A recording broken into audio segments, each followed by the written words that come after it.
Hi friends, it's Deanna Williston with our Blue Catholic Life, and Friday's episode is a little different.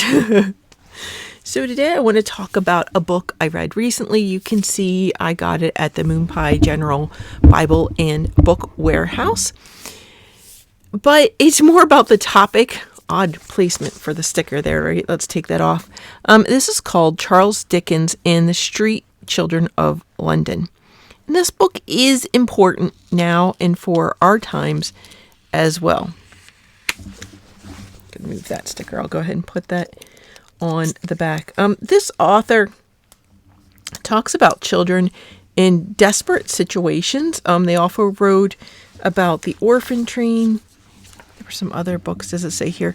About orphan train, about surviving Hitler, a boy in the Nazi death camps. Children at the Civil War battle for Vicksburg. She lives in Kansas. Her name is Andrea Warren. So very interesting. There you can find her online at AndreaWarren.com. I'm here. I picked up this book by accident. We know I had that found first. The book on Curious George escaping Paris during World War II. And so I had this book saw this book on Charles Dickens and the Street Children, and I thought I need to get in there. It's massively interesting on many, many levels. Let me read to you from inside the book jacket to start with. You're going to see why. Victorian London was a place of stark contrasts, where glittering wealth and terrible poverty existed side by side. The plight of the poor was so difficult that tens of thousands, including many children, were homeless and lived on the streets. We seem to be entering this time again, don't we, friends? So many homeless on the streets in certain states more than others, but absolutely in cities. Just the pileup of homeless is getting to be phenomenal. It says other children worked grueling, dangerous jobs in mills and factories to help their families or to support themselves. And maybe children aren't working in factories in America, but children around the world are working in factories to supply America with cheap goods. And we have to acknowledge that, as well as those in human trafficking, which we know exists, and both for labor as well as some other really horrible, nasty things. And so we need to start addressing poverty again, and perhaps in a different way. I don't know. And that's why I wanted to really look at this book, look at the historical Victorian poverty, because at least it was since the Industrial Revolution. So some things may be similar. And some countries in the world right now are probably in a very similar time of development as this. And so I thought this could be unique as a case study and to give us some ideas. It tells you even those with shelter often lived in wretched slums or workhouses. And I do want to talk about the workhouses a little bit. It says Charles Dickens was a young journalist when he began writing about the lives of the poor. Though he was born into the middle class, when he was 12, his father was sent to a debtor's prison, and Dickens became part of the lower classes, working long hours in a factory and taking care of himself.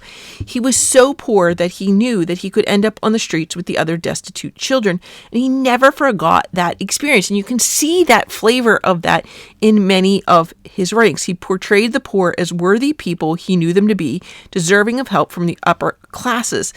And he paid special attention to the children's books and made them very central to his stories.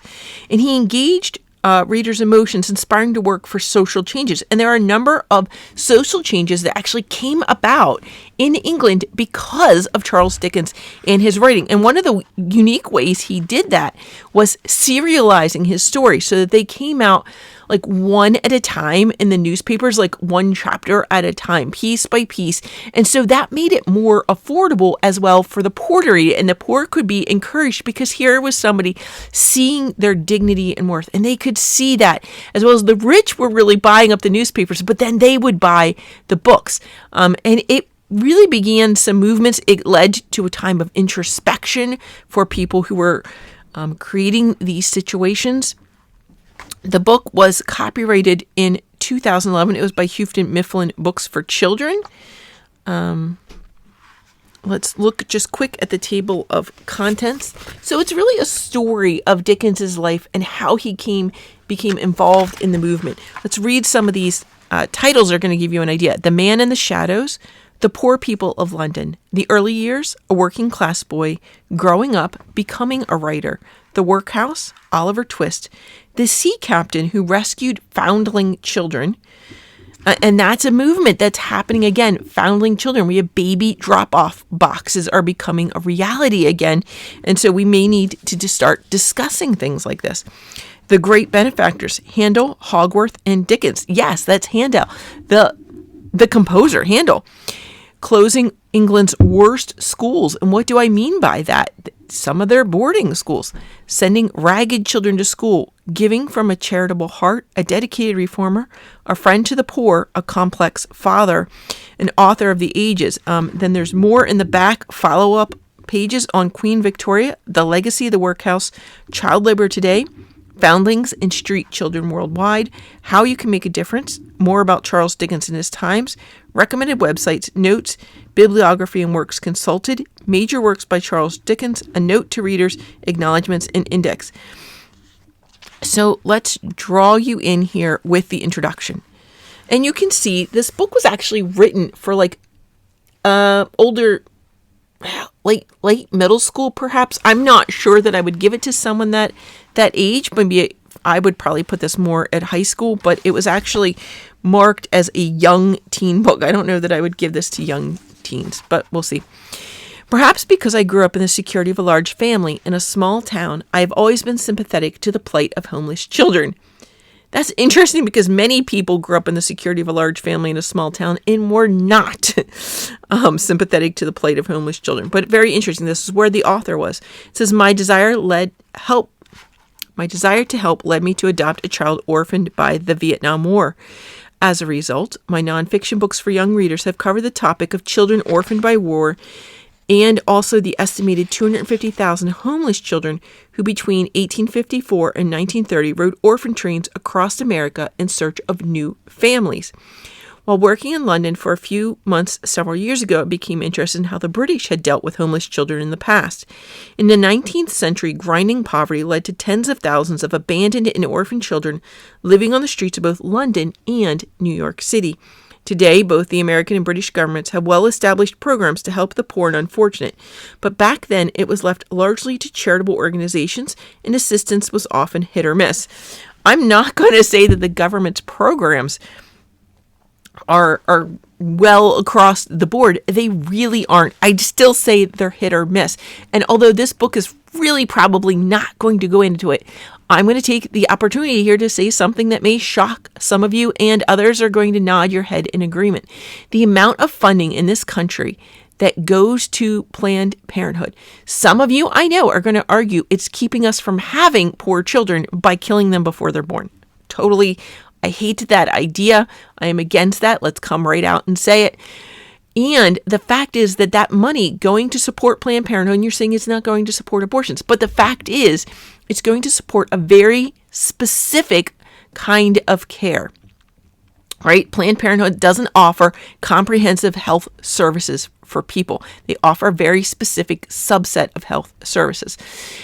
And that money going to Planned Parenthood could have been going to federally qualified healthcare centers that could be in all these areas, cities and rural areas, that would offer a full range of services for people of all ages, and not just on their sexual health and dysfunction and providing abortion, but these services could be even for baby checks. There could be quite a variety of services. If you look at a federally qualified healthcare clinic, those are the places not getting federal dollars sent to Planned Parenthood. And so to me, I think that should be taken off the table. We need to fund these federally qualified healthcare centers. And you're saying why? They're going to get into it in this book. One of the things that comes up, I'm wondering if I can find the pictures right off the board. The level of alcoholism in the time of Dickens was through the roof. And I mean for people of all ages. And why am I saying for people of all ages? Why was this a problem? Because the water was undrinkable. And we know now there are cities, even here in America, yes, where the water is completely undrinkable. And so the people in this time had turned to drinking alcohol. It says, gin was the national drink in Dickens's day. In this gin palace, even young children drank alcohol. And I will show you. Can you see in that picture? And you can often see there's little babies falling out of their mother's arms. These are children who would probably have had, they don't discuss this particular thing in this book, but there could have been fetal alcohol syndrome going on here as well. I'll try and show you again this picture of the mother down here in the corner. Let me kind of zoom in a little bit. Can you see the mother and her children down here drinking? So the book doesn't discuss fetal alcohol syndrome at all, but I would bet that it was affecting a number of these children as well. And there are symptoms, different things like that going on in here, as well as in the, there's a time when Dickens' father loved to live above his means, comes up again and again, the book. So he was always putting on a good show, living above their means. They were living on the edge of what they had monetarily. We would call that now living paycheck to paycheck kind of thing. And he would get in trouble. And it came to the point where he went to prison for his debts. And his mom had to make a choice. They could go to the workhouse, which is supposed to be a leg up for families, right? You could go and they would give you clothing and food and schooling for the kids, and you would have a chance to work off your debts. Problem is, it became kind of systemic. The children maybe weren't learning as much as they should, and there really wasn't a way out of that situation. They took care of you while you were there to some degree. But again, then I'm sure the abuse happened. The tale as old as time, where maybe somebody like your friend gets a contract, and the friend of the director gets a contract to do the clothing or something. You know what I'm saying here? And things could get a little silly that way. And then the services provided aren't that great. This is foundling children. This is a different thing. This is foundling children, and we'll get to that later. See, they're all wearing uniforms, and they're there at school. But the workhouses could turn into, like a lot of shelters today, where they're very well-meaning, but shelters can turn into place of crime, like refugee camps. Easily, crime moves into those areas that are meant to be safe havens for the poor, but quickly they aren't. And so Dickens' mom had a choice. She had a young family. Are they going to go in and live in this workhouse? And no, she chose to move into prison with them, with her husband, rather than to go into the workhouse. Now, Dickens was old enough. Let's see. Oh, here it is. I'm on page 50. Workhouse officials were often corrupt, pocketing whatever they could from the funds paid by the parish for the care of the inmates. Well-run workhouses where administrators were honest and inmates were treated well did exist. They did, but they were the exception. Most were so awful that rather than go there, some people committed suicide or took their chances on the street. In an essay entitled A Walk in a Workhouse, Dickens wrote, "I walked that Sunday morning through the little world of poverty enclosed within the workhouse walls. It was inhabited by a population of some 1,500 or 2,000 paupers, ranging from the infant newly born to the old man dying on his bed.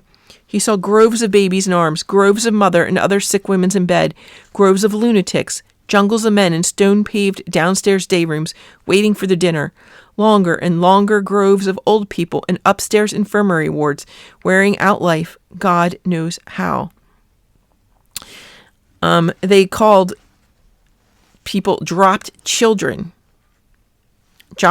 because they had been abandoned on the street. They were dropped there, presumably by a family member. And often the ward nurse was also one of the inmates. And here's the thing. Too often, the inmates taking care of the babies were those who weren't able to do other work. So it was the elderly women taking care of them. There were also a lot of sick people, disabled, and mentally ill. And you were expected to work, if at all possible, to offset the cost of your care.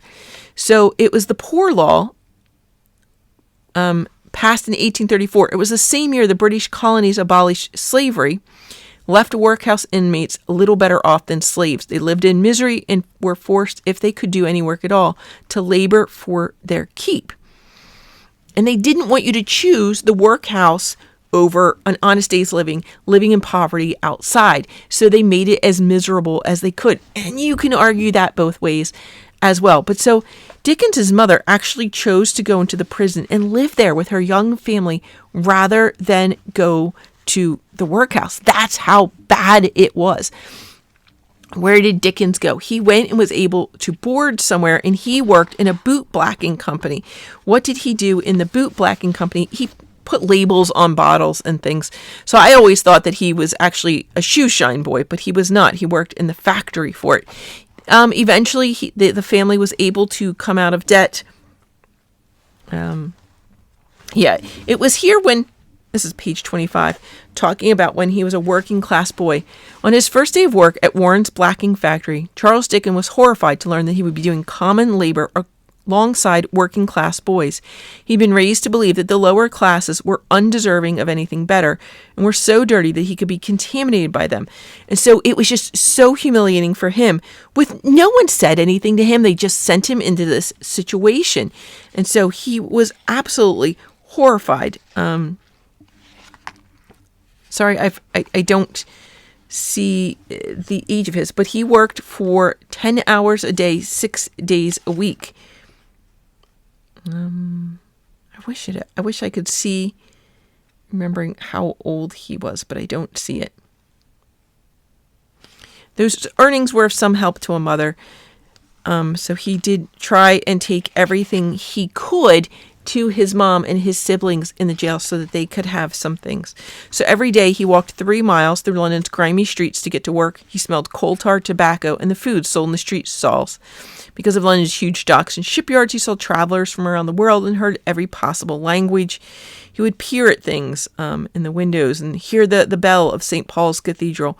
He had to step around the drunken men, women, and children staggering out of those gin palaces. He would pass the prison and see the bodies of the criminals who had been recently hung. At the factory, he knew the other workers wondered about him. He never said how he came to be there.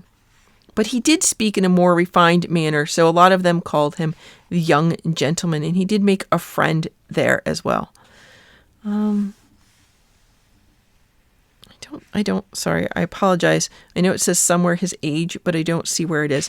So in this time of history in England, the classes were very much separate. Some societies now still have caste symptoms, and it was like that apparently in Victorian England as well. So it was quite a shock to him to find out, even as a young man, that the poor were deserving of love. Isn't that bizarre?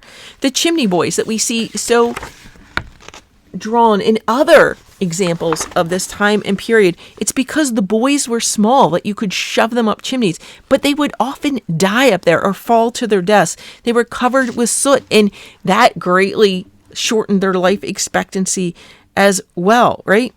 And many adults worked until 10 at night, and there might be little or no food waiting, as well as those who did household work. The young ladies had dangers in those houses as well, and then they might become pregnant, and then, more foundling children, right?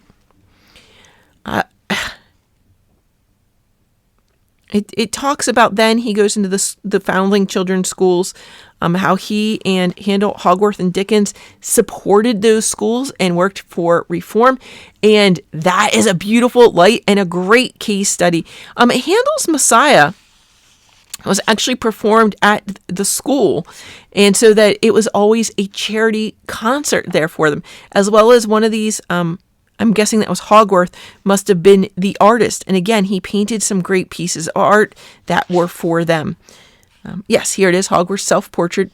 So he dressed simply and refused to wear a wig. But he, again, did a lot of his charity work was for the school as well as Dickens. And that is a great story, reading about that. And I'm going to leave you to that in this book.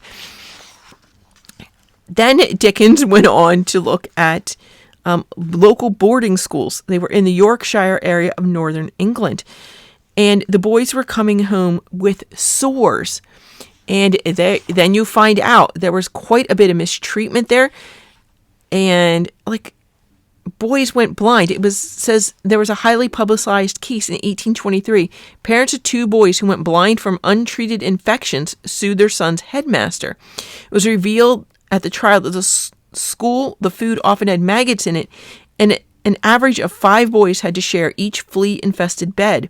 They found him guilty of various charges, but those schools stayed open because there was no control over education, and parents still sent their sons there.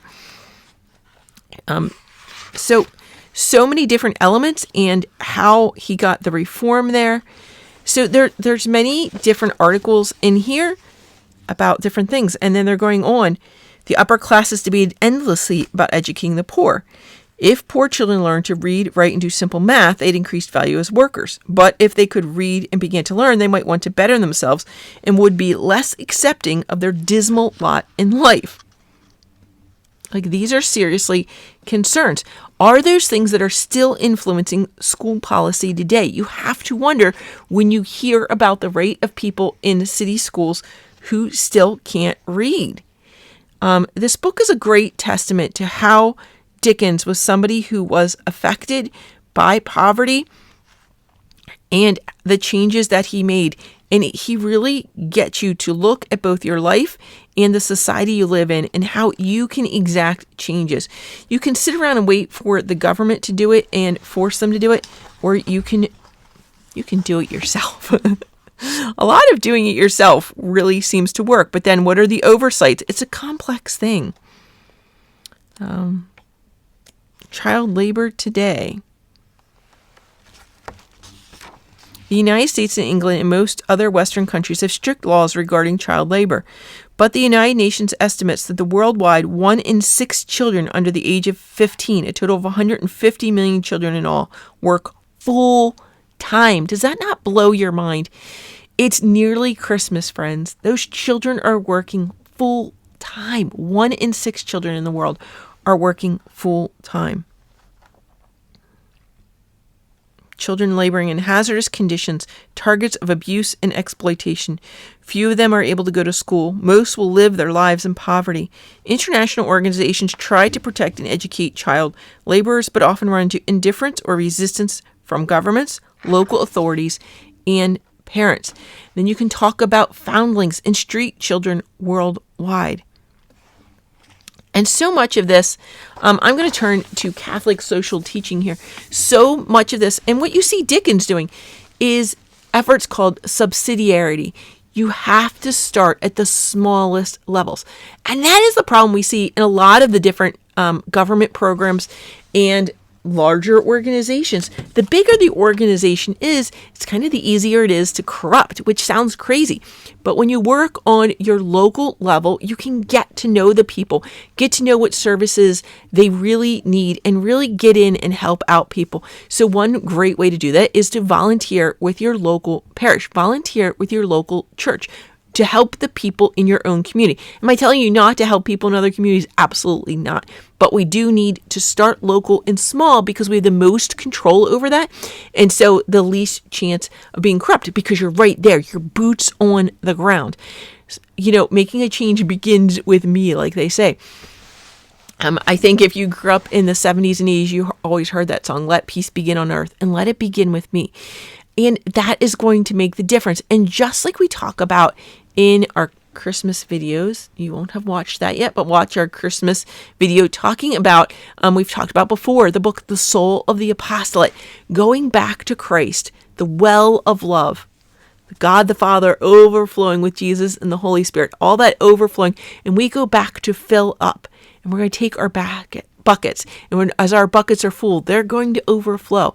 And so we're going to start with our local community, and we're going to overflow. And we hope that they are going to turn to Christ, and they are going to go to him, and they are going to be filled up, and they are going to overflow. And it starts quite a movement. And so we need to start locally and build up and spread out. Friends, may God bless you and keep you. May he make his face to shine upon you and be gracious unto you. And may the good Lord bless you, friends. In nomine Patris et Filii et Spiritus Sancti. Amen.